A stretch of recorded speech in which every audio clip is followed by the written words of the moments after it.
All right, so here we are with the check engine light, and we put the computer on it, and it's showing a misfire in cylinder number 7. Got a P0307. All right, so there's a couple different ways you can check this. You can grab the coils and swap them. I mean, there's a couple ways you can do it, but the way I'm gonna do it is with this tool here. It's like a little scope, like a little ignition scope, and it reads the coil when you put it on over the top of it, and it gives you a reading there. See that? And when the coil's not firing, it'll show up. The way these cylinders are arranged is 1, 2, 3, 4, 5, 6, 7, 8. So the 7 would be here. So if I put this on number 7, you see that? It comes in and out.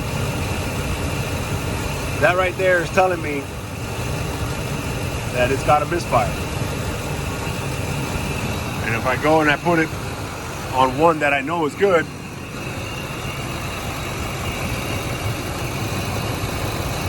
it stays consistent. Put it back on number 7.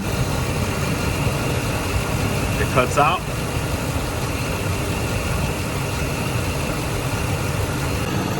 Okay, so I did all the other cylinders, and they all look all right. So I'm just gonna go get the part for that now.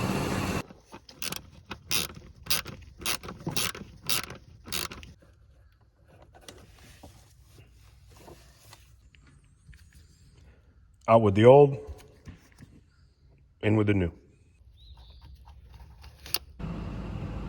Okay, so the coil's changed, the code is cleared,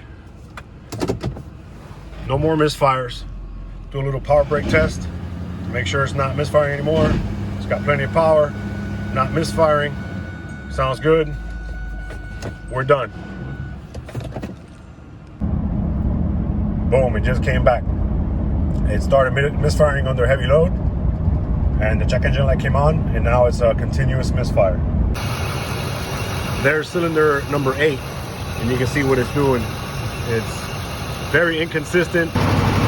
There's cylinder number 8 under a power brake, and the coil is completely dead.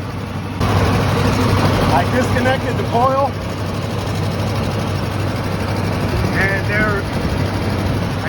the coil, and there's no change. Okay, coil number 8 is in. Let's clear the codes and test drive it again. All right, this was a short and sweet video. Hope you got something out of it. Don't forget to like and subscribe. Thanks for watching.